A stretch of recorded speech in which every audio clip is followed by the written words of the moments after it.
You're listening to the Woman of Value podcast. You are about to hear the story of a woman who is following her dreams and passions and creating positive change in the world. I had 2 young children at home, and I was working and I was volunteering on, I can't even tell you how many community boards.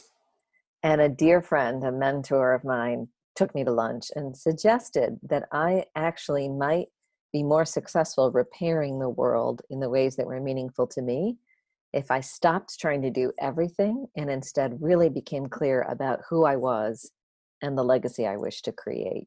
My guest today is Maria Sirois. She is a master teacher, a facilitator, and an author, and a positive psychologist who focuses on the resilience of the human spirit when under pressure and also during significant transition.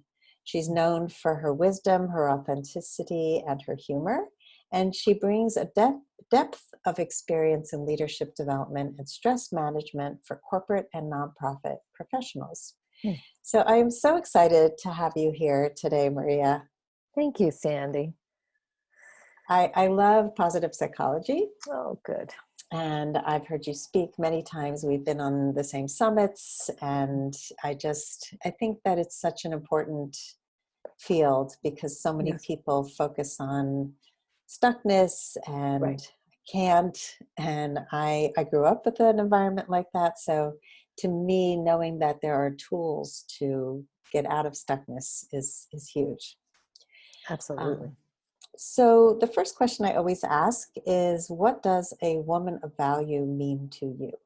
I think a woman of value, I would look at it from 2 dimensions. The first is the internal dimension, that this woman has a clear sense of her own worth. She's rooted in her values, the ones that mean something deeply to her.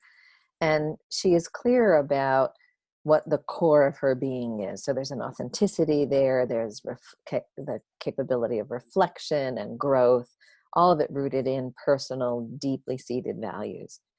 From the external perspective, a woman of value, I believe, is someone who contributes less harm and more good to the world on her own behalf and on the behalf of the world. Love it. Internal and external. And take us to your woman of value moment, that aha moment when you realized you needed to claim your own value.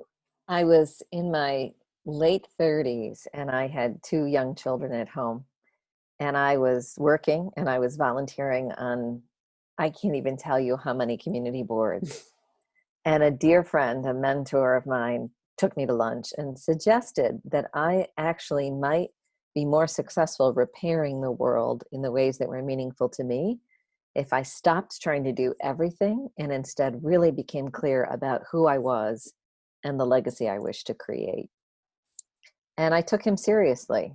I trusted him and I took him seriously. And that moment was a pivotal moment in my life where I really came to understand that I did believe I had something valuable to offer the world, but it didn't need to be necessarily on everybody else's terms.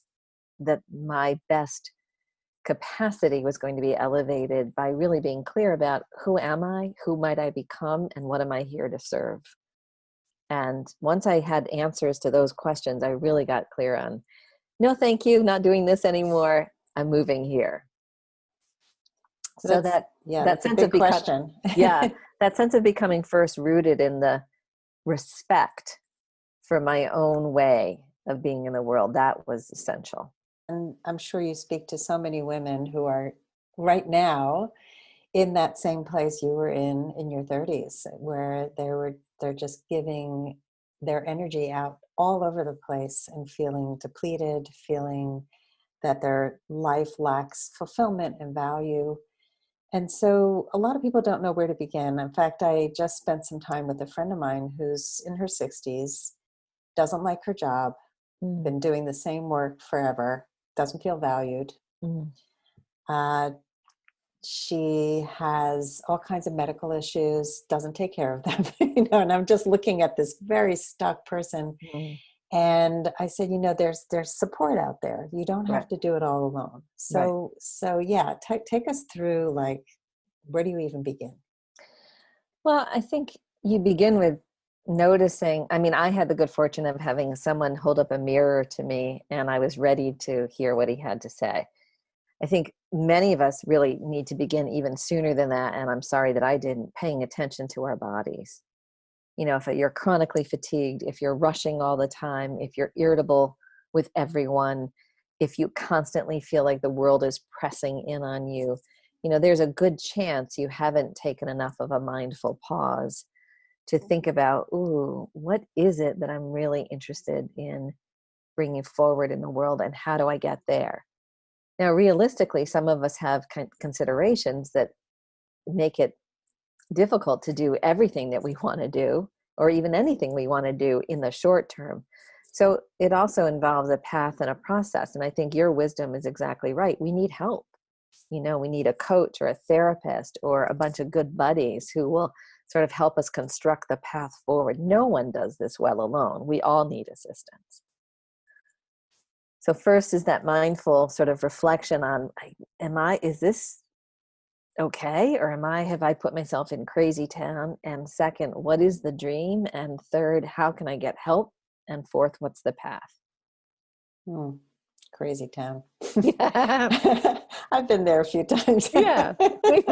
We've all been there a few times. We're in good company. Mm-hmm. Yeah, that's wise. And I love that you pointed to the body. I'm beginning to see how much embodiment is important in this work. We as women in particular often function from the head up, and we intellectualize everything and push down things. And I spent so much of my life noticing the gut feelings and this doesn't feel right, and then pushing it down and saying, well, but that's not that important. And I see people do it today. I'm so much better because I've done this work, but it's still a constant process. Sure. But when you see somebody who says, this is really important to me, and then 5 minutes later they say, not that important. Right. So yeah, what would you say to a woman like that who just keeps, diminishing her needs? Well, really, I mean, if she's a close friend, it would be a much more honest sort of conversation about, I notice that every time you mention something that you really love or that you really want to do, within 5 minutes, you've already closed the door and you haven't even given yourself a chance to experience it. I'm just noticing that, and I wouldn't want that for you. As a coach or a therapist, one of the things professionals can do really well is offer the question, what would it be like to actually pursue the thing you think you love? Or what it would be like to invest a little bit more in your dream? What might happen then? Just open the door to exploring what it could look like. When people are in desperate straits, and sometimes that happens in my class, they'll come up to me after a lecture and they'll say, everything is falling apart. Nothing is holding. Life doesn't make sense anymore. I have no idea what to do. The first, always best response is, can you take 3 deep breaths? And then can you take 4? And then can you sit for a minute? And then can you sit for 2 minutes? And can you quiet your mind long enough to know what your next best step might be? So here's where mindfulness, any kind of meditative, mindful, present, focused practice can be really helpful. Yeah, taking that breath, those breaths, and then increasing it. Yep. Yeah, I love that. I think that when you're in that state of panic, you're not breathing. We're not breathing. And I like to remind people that if we were to see, like if you and I were walking down the street together, Sandy, and we saw a 4-year-old on the ground throwing a huge temper tantrum, we wouldn't say to that 4-year-old, oh my God, you're in over your head. Here, let me tell you what can make that even crazier, and like we wouldn't do that, right? We would say, okay, let's take a breath. But we don't do that to ourselves. We wake up and we're agitated, and what do? Instead of getting quiet and reflecting on the agitation, we rush, we yell, we slam food down our mouths, or we walk out of the house without any food. We're nasty to the neighbor. We take on more work. thinking, oh, if I just keep busy somehow, right? Like, it's like telling the 4-year-old to keep going, get even more crazy. That's what we end up doing to ourselves. Yeah, and many of us are stuck in that toddler state of mind, right? Well, the thing is, life is challenging, and there are things that challenge any one of us to fall apart, right? To disintegrate. Yeah, So, right, we have to find a way to take that breath. yeah. So you mentioned your children earlier. Mm. How old are they now? 24 and 20. Okay. Yeah. And so I know for myself, and I'm curious with you, is one of my greatest triumphs has been watching my children really get this, really take on better life skills and Mm. learning to set boundaries and speak up. And even this morning, my youngest, who's 25, said to me, or her boss had sent her a nasty text and Mm. was angry at her for something, and went right to an accusation without checking in with her. And so it was huge for her to take a breath and know that she had done everything that she knew was right and wanted to have a phone conversation, not a text one. Mm. That was huge. And she called me and she said, "Mom, can I vent?" That also was big for her Mhm. to check in with me and say, "Is it okay for me to vent?" And Mhm. that came with a lot of training. So just watching the life skills, taking place and happening with your own offspring so that they have a better life than maybe the struggles that we had. So I'm curious how your children are. So they are, they're a mixed bag, which is what young adulthood often looks like. My son is in his 3rd year at college. He's doing great academically, and he's also aware of a kind of growing general anxiety about how do you create a life, and is this major really the thing I want to do out in the world, and what does it mean to work full time? Maybe I should stay in school for 20 years, so and all normal, all developmentally appropriate. My daughter's 24 and she's been out in the work world for a few years. And what she's coming up against was the same question I came up against, which was, if you're not the kind of person who sort of came out of the womb knowing I want to be a doctor, or I want to work with sick animals, or I want to rescue, you know, babies, if you don't know exactly, then the 20s are often a bit of a fumble. Like, you try this and you try that and you love that, but it doesn't pay enough, so you can't do that. So you try, and so she's in the middle of that, which, my encouragement to her is keep checking in on any idea about what you love and what you might want to create in the world. And I didn't know at 24. She doesn't seem to know yet at 24. Again, It's, appropriate.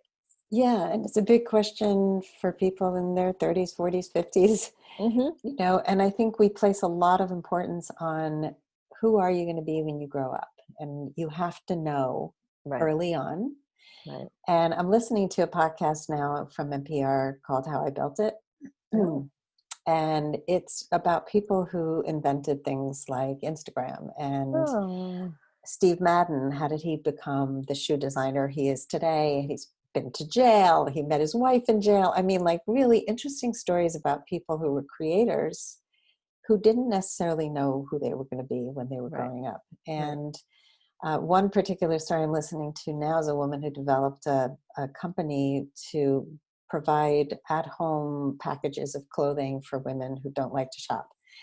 And it came after like 10 failures of trying other things and really being a little embarrassed that she didn't get into Stanford Business School, and like walking around with all this shame. But meanwhile, she was brilliant. She kept persevering and pursuing what is it that really speaks to me. Right. And I think for people who are seekers, there's often a lot of paths that we take, Right. and they're not necessarily the right one, but they're breadcrumbs often that lead Right. us to that path. So Right. yeah, so I think for people who think they have to know, like, what words of advice would you give to the ones who think I have to know by now? Yeah. So there is no by now. Like, that framework just doesn't help us, right? We can do our best job to know a little bit more now. So I love the metaphor of following the breadcrumbs. Like, what do you love?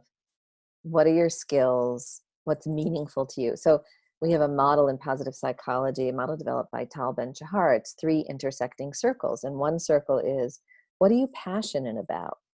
What do you love? Like everything from, I love doing jigsaw puzzles, to I absolutely love spending time with my closest set of friends, to I love World Cup soccer, right? The second circle is, what are your strengths and skills? Like, what are your gifts, skills, talents, but what are also your character strengths, right? Like being compassionate or generous or thoughtful or being prudent. What are your character strengths? And then the third circle is, what's meaningful to you in the world? And I often invite people to fill in those 3 circles, and it takes time. It takes weeks to fill them in and begin to get a sense of, oh, when I step back and look at everything, there's a theme that keeps coming back to me. Like for one person, it might be working with children and not adults. For another, it might be something about teaching. For another, it might be about acts of kindness. Like you just start to notice the themes that intersect in all 3 circles, and that's where you thrive. But it's not a journey that for many of us comes overnight. So few of us are born knowing this is who I am, right? Yeah. And often we're sort of forced into a way of thinking because of family, because it's the aspiration of a parent who never was able to be the doctor. So you be the doctor and I'll live vicariously through you. And you're like, wait a minute, I'm on this path and I don't even like any of this, you know? I know. Yeah. And I personally, I was an artist, a working artist my whole life. And I was always told, you're really great at art. You're great at art. And so but nobody said, how do you make a living being great at art? Right. So I went into graphic design because it was practical and I hated it. It was so narrow. And in those days we didn't have the tools we have today. So I would have the same exact fonts and the same exact, we were making slides for corporate company. And it was just the most boring thing in the world to me. And I wanted to draw and paint and express. And so I ended up doing that. I left the graphic arts. I married a comedian. And we created together. That was the best part of our marriage that failed after 23 years, but it was the creation was what drew me to him. And the coaching came because that was always a part of me, that part that connected to people. And so divorce was a part of reclaiming who I was at my core. Right. So it's finding like, okay, what part of me, like I had to do that work. What part of me is not feeling big enough? It's feeling like I'm playing small in the world. Right. Another way to think about it is, often that part of us comes to us as a sort of really still small voice. Like it doesn't scream. You don't wake up in the morning and there's a scream in your head saying, I have to paint. It's more like, oh, I wish I had time to paint today. And then and so to learn, again, that's where this mindfulness comes in, to learn to listen to that still quiet voice that keeps drawing you back to the same places over and over again, right? My daughter, I think she's a great photographer. She likes to take pictures. And a lot of people, once they hear that, say, oh, why don't you go into photography? I don't think that's what it's about for her. I think it's about, she loves to focus in on one thing and pay attention and take time with it. And that could be a dog. It could be a photograph. It could be a human being, right? So we do tend to come to quick solutions. And in reality, we don't know what that photographic creative impulse, where that's going to manifest in her. So the other thing I would add into the equation is permission. You know what? Permission to not know, permission to try and experiment and see if it works, permission to test something out, but permission to not know. That's a good one. I think the not knowing and not having to have all the answers. Right. There's a real need to know. Oh my God. Oh, I feel like just taking a deep breath around that, permission to just not know. Yeah, I often will talk to clients in the relationship sphere who want to know the end of the story before they even get involved. And it's like, reading the last page of the book before you start, which I would never do. But, not realizing that there is such beauty in the something evolving, something showing itself over time. And we often think we have to have it all, know it all, so we don't get hurt, so we don't waste time. And just the permission to not know, there's a certain magic that comes up for me around that. I remember a therapist of mine, God, this was back in my 20s, saying, what if you just sort of let the world come to you a little bit and stop trying to control everything that's going to happen to you over the weekend? Like, why don't you just see who might call you, or who might show up on your doorstep, or what might show up on your doorstep, instead of you trying to force the perfect next day, right? And I thought he was speaking Greek. I had so much anxiety. I was trying to control everything. But I think he was opening that door that you're talking about, is that there is mystery, there is wonder. And we do have to find, here's the other side of that breadcrumb question. As we are laying down or noticing our breadcrumbs, can we enjoy the moment as it is? Because that's the only guarantee we have, is this day, right? So can I find a way to enjoy the day while moving a little bit more toward whatever is valuable or significant or meaningful to me? Yeah, that's just really important. And it's so hard for us to find meaning in the moment because we assign meaning to doing, Yeah, accomplishing. right. What have you accomplished? Like I personally, like when I meet somebody new, I don't care about their accomplishments. I care about the person that they are, Mm, who they've become in crisis, the stuff that we actually have created for our life, to build body into who we are, rather than I have a degree from this school, and it's so unimportant to me. mm-hmm. But for a lot of people, those accomplishments hold so much importance.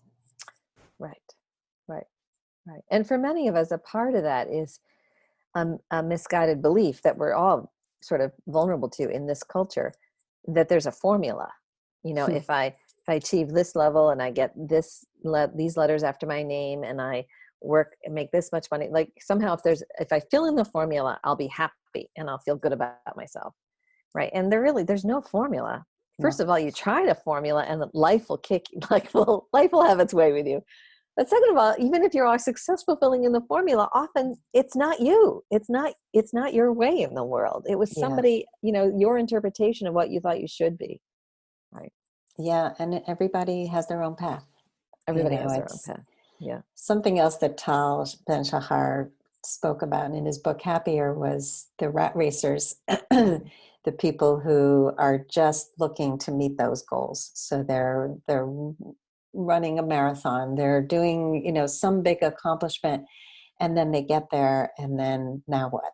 Now what? Right. Now what? So, and he talks about the importance of enjoying the journey along with the goal. And so that's kind of what we're saying right here. It's like, enjoy the moments, Right. enjoy those moments and savor them, because it's not just about getting to the end of the road. Right. It reminds me, something you just said reminds me that, another myth we carry is that my life won't be meaningful unless I'm married or have a partner, or unless I have children, right? We have these stories that we tell ourselves about what a life of value or worth is. And what the research is showing, this is work from Mike Steger at the University of Colorado, is that when we imbue our day, our way, the things we love with significance, we experience life as more meaningful.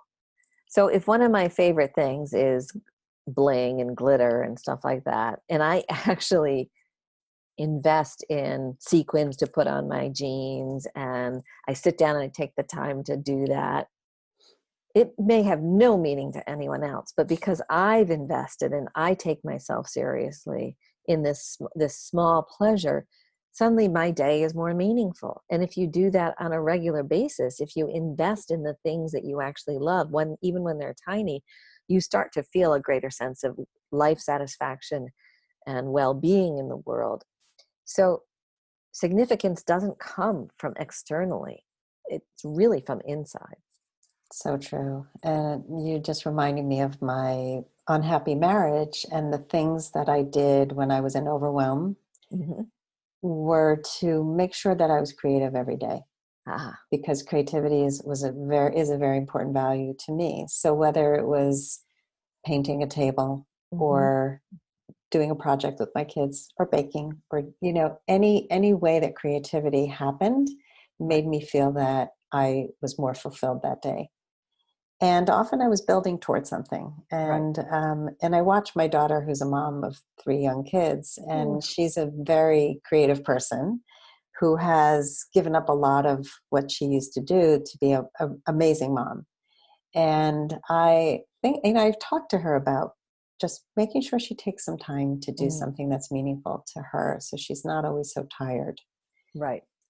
Right. It's an important thing, like whatever it Yeah. is to you, if it's reading, if it's whatever.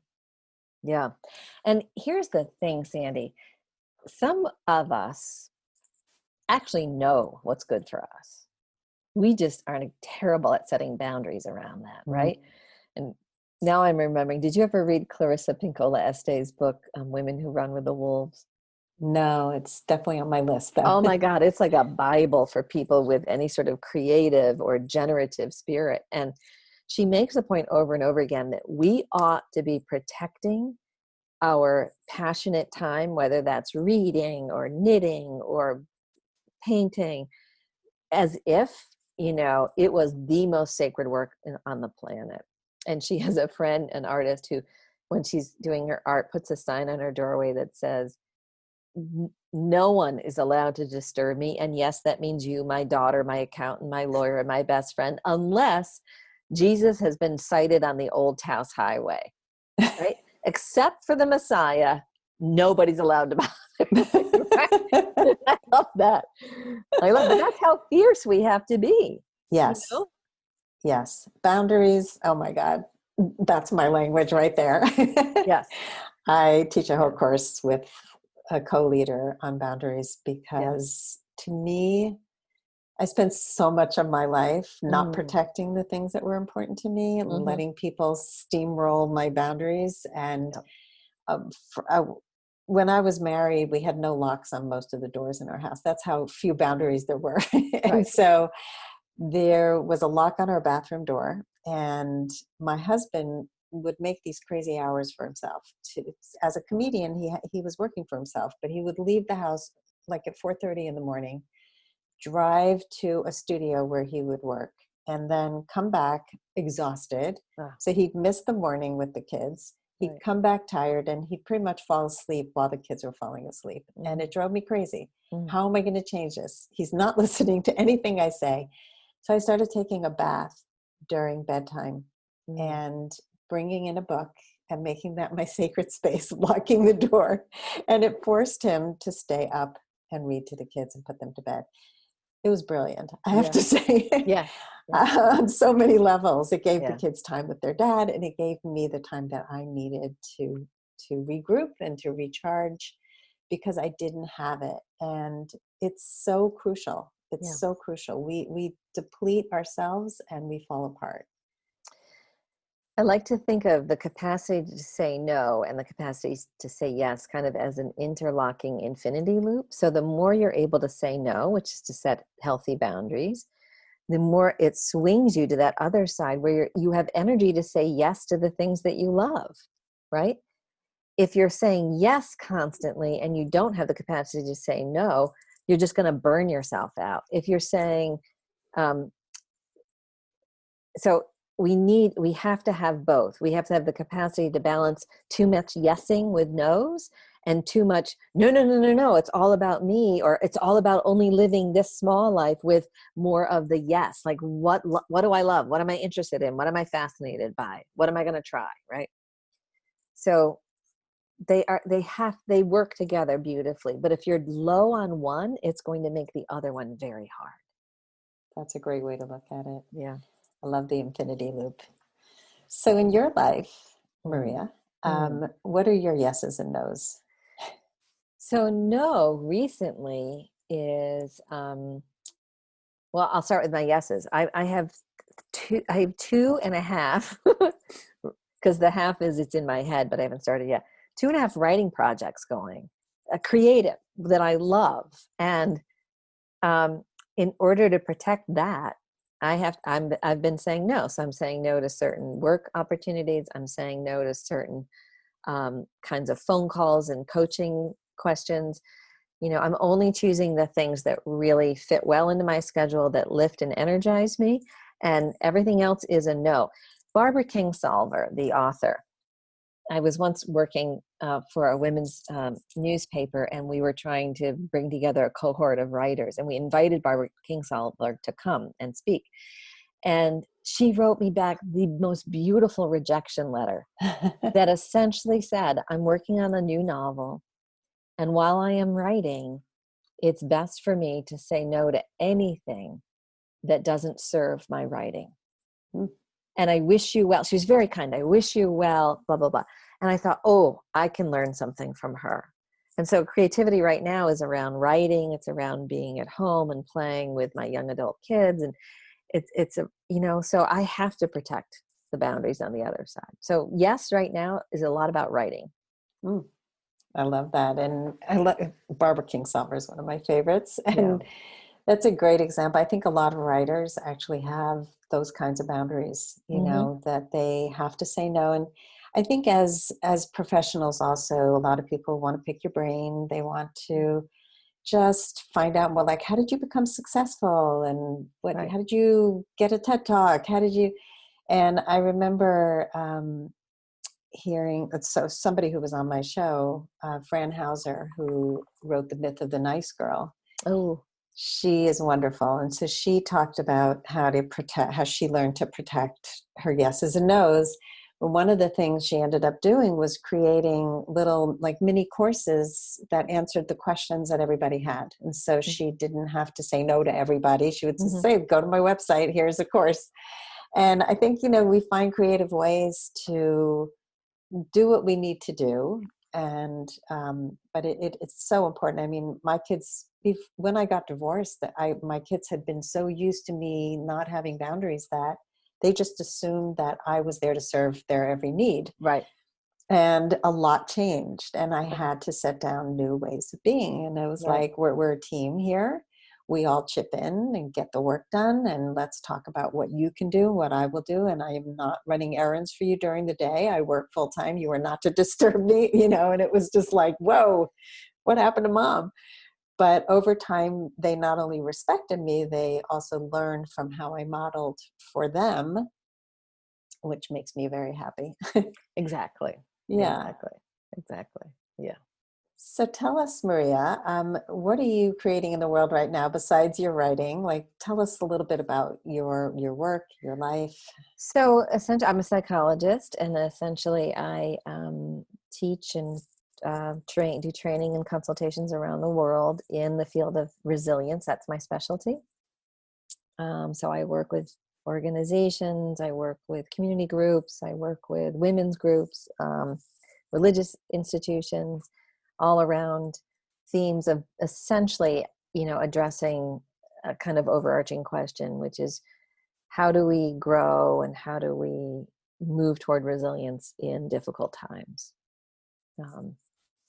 So that's sort of the paid work of my life. The non-paid work of my life is I'm involved in my community. I'm very involved with my young adult children and my boyfriend's young adult children. And I am determined to get back on my road bike because I herniated a disc a couple of years ago. But I'm good now. So this spring is going to be all about biking. So that's what I'm doing in the world. Fun. So it's a nice mix of Yeah. balance of a lot of things. Yeah. Resilience work is so important. Mm-hmm. And do you believe that there are people who are just kind of more hardwired for resilience than others?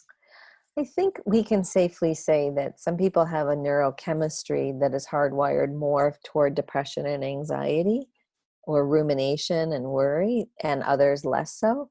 And the first, the hard wiring of pessimism, rumination, worrying, um, obsessive compulsive disorders, that sort of thing, that does make resilience a little more challenging. It doesn't mean that they can't be resilient, that they aren't resilient, and nor does it mean that they can't increase their resilience at any time. Resilience is a choice. It's not like some of us got the resilient fairy dust and some of us didn't, right? It's actually, some of us were raised in families that cultivated more resilience naturally, some of us not, or religious systems or school systems, right? So, but it can be absolutely up-leveled at any time. Yeah. Yeah, it's always interesting in a family to see who comes out with different skills, different resilience, different, Right. um, Right. the pessimism or the optimism. Right. And neither one of those, like there is a place for pessimism. I was just teaching this morning and I remembered a woman I worked with in one of my programs who is literally a rocket scientist for NASA. And she is on the team for, and I'm sorry, I don't know the technical term, but they are math modelers of the acceptable margins of error. So we build a rocket to go, to here, let's say to Venus, and there are going to be certain acceptable margins of error for how the metal works, how the booster system works, how hot everything is inside, how much oxygen, and so this math modeling team, to do their job well, they have to anticipate every possible failure. I want someone hardwired for pessimism in that job. The problem is it doesn't translate well at home. Right? Just like attorneys often are hardwired to predict what could go wrong, doesn't always translate good to relationships. So we need a combination of both skills. The danger is if we're overly optimistic or rigidly stuck into pessimism, we can't see reality in its wholeness. Yeah. And skepticism too. I think to go in with a healthy level of skepticism instead of just this Pollyanna way of looking at everything in the world. It keeps us honest and, prevents us from making horrible, wrong turns in life. Right. But it definitely is a balance. We definitely need both. I was thinking of actuaries and people who predict horrible things in the world. And surgeons, I want my surgeon to be ready for everything that could go wrong, right? I want my surgeon to be ready. It doesn't mean I also don't want my surgeon to be hopeful. Yes. Right? And let's hope it goes right. The beauty of us as human beings is we are capable of holding both. I am capable, when I got divorced too, I am capable of being wary, of trusting my own instincts about a partner, trusting other people to love me well. I'm capable of being wary and moving forward with optimism at the same time. We can hold both. Mm-hmm. I totally agree. And I often teach this with women who are dating, that there's a level of short-term pessimism that you need to bring to a date, because if you come in thinking, oh my God, this is it, you're going to burn out so quickly. But keep that long-term optimism, in your field of vision, or you're going to give up hope altogether. Right. So exactly. it's a helpful skill to hold both. Yeah. So we're talking a lot about balance, the yeses and the nos, and the optimism, the pessimism. It's not one of anything. It's really, life is a bunch of, sort of paradox. It's very much paradox. so. Yeah. So Maria, what's your vision for the future? For yourself, for others? What is your dream? So I have a short-term dream. I turned 60 this year. So I've been planning my 60th year for 2 years now, since I was 58, because I do like to plan and control things. We already know that.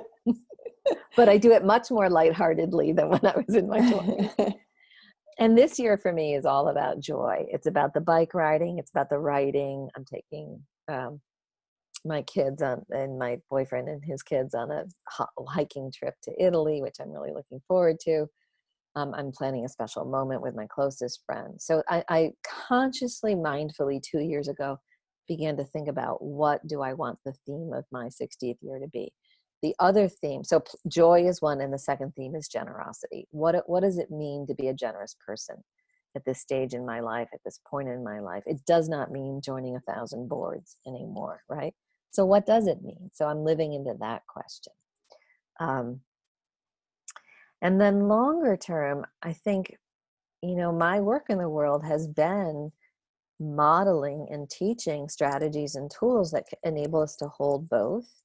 And more, I'm being invited into conversations that are bigger in nature, like more about how do we as a community, or how do we as a state, or how do we even as a country hold resilience when so many of us are in despair about the state of the world, or the state of the planet, or the state of our governments, and so on. So I'm just speaking from my perspective, doing what I can to build up courage to continue my work on these larger stages. My vision for the world is that in many ways, the world is better than it's ever been. I mean, there are some, Nicholas Kristof from the New York Times had an article about, at the end of the beginning of the new year, about how major advances have been made in things like child mortality rates and responses to natural disasters and poverty and girls' education globally, and so in many ways humanity is doing very well, and in certain ways we're doing horrifically, like with climate change and so on. So again, finding the capacity to hold both, so that the people who are ready to address climate change can address it with resilience. We all need to develop this capacity to face the larger issues and move to do something about them.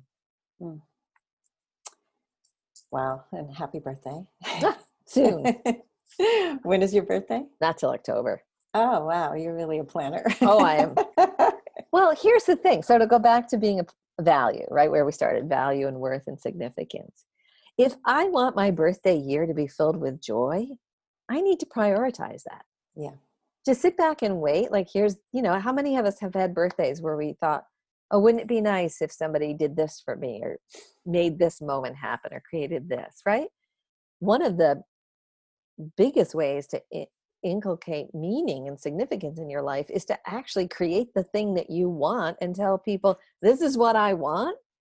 Welcome to join me, right? So do I want a surprise birthday party? No. Do I want to be hiking in Italy in June? Yes. Right. So I needed to figure that out. It's also, it's about personal leadership. It's about leading yourself into your life, into your day. Mm. Yeah, I couldn't agree more. When I turned 40, I had a sleepover party. I had very young children. I had just moved to a new town. I barely knew anyone. And it was a gathering of people from so many parts of my life. And I planned it. I kicked my family out. And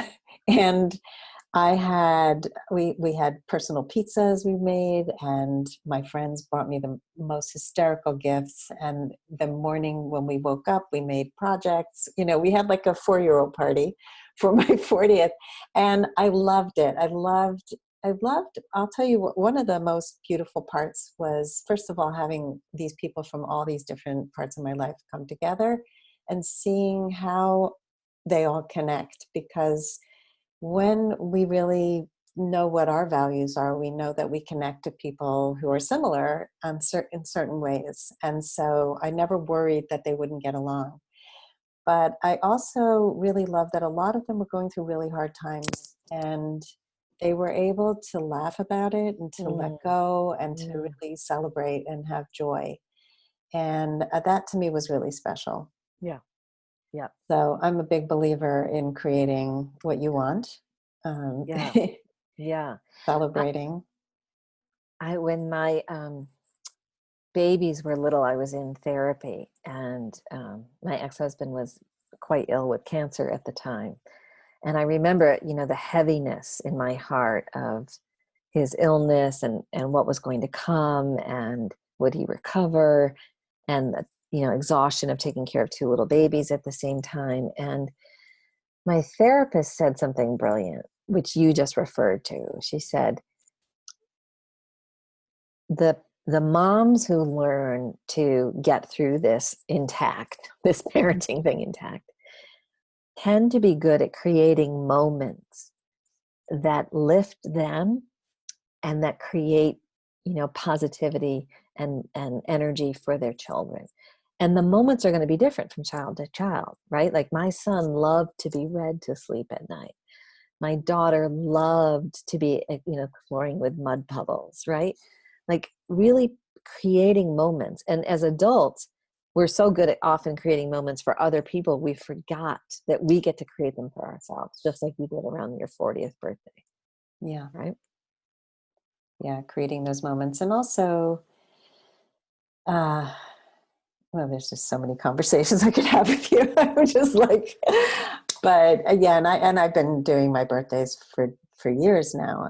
But it's you also just reminded me of like how we attune to our children's needs, Right. and not treat them all as one size fits all. Right. And really the moment for me that was so defining as a parent was when I stopped trying to control my children and think, well, I'm the boss and you're supposed to listen to me. And how could you be so defiant? And really reframing parenting and celebrating the uniqueness of each child, and reframing stubborn as stick-to-itiveness, and just really seeing the value in them. And even today, my kids are very creative, not shocking from two creative parents, but in their own way. And I never want anybody to say to them, oh, you're just like your mother. Right.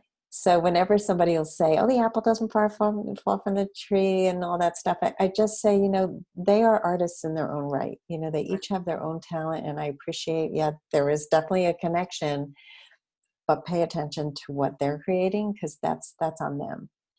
And but to me, it's really important to hear them, to see them, to have them feel seen and heard for who they are and who they become in the world. Yes. All right. Beautifully said. Beautifully said. So we're coming towards the end, and we're at the lightning round. Okay. I'll ask you some quick questions. Great. All right. So fill in the blank. I used to think I wasn't blank enough. Wise enough. In what way were you not wise enough? I just always wanted to be wise. I always wanted to know something with, the biggest perspective and the most healthy perspective possible. And it turns out you can't get there until you suffered and struggled along the way and made some mistakes. Yes. Right? Oh, those mistakes. Yes. They're so important. We're going to get to that in a minute. Okay. What was the number one thing holding you back from becoming a woman of value? Self-doubt. Big one for so many of us. Yep. Probably all of us. Yeah. What is a mistake you made that taught you an important life lesson? When I was in college, I didn't have my own voice, and I didn't know how to break up with a boy that I had been with. And so I didn't. But meanwhile, I was starting to be interested in someone else. And the two sort of moments overlapped. I can't say I actually cheated on my boyfriend. Like it wasn't like that, but I wasn't in integrity. And he called me out on it, and he was right to call me out on it. And I've never forgotten the pain of that, and the shame and the pain that I caused him, and not doing that again. Never did that again. What is the best advice you can give to a woman who wants to become more empowered? Start with noticing every day something that you actually deeply appreciate about yourself. You want to build up a lexicon and a treasure map of what is already good and valued within you from your own perspective. I love the treasure map. Great analogy. And finally, Maria, how would you like to be remembered? I'd like to be remembered as the woman who gave hope, who brought hope alive, and even in the darkest moments. Well, you certainly are that already. And I really enjoyed this conversation so much richness, so many layers of value. And thank you so much. Thank you, Sandy. It's wonderful to be here. If you would like to step more fully into your value, grab a free copy of The Ultimate Guide to Becoming a Woman of Value on my website, thewomanofvalue.com. Just click the link at the top of the homepage. And if you haven't already done so, be sure to click the subscribe button in your listening app. And if there's something in this episode that inspired you, please share it with others, because the more we share these inspirational stories, the more women of value we will have in this world. I'll see you next time.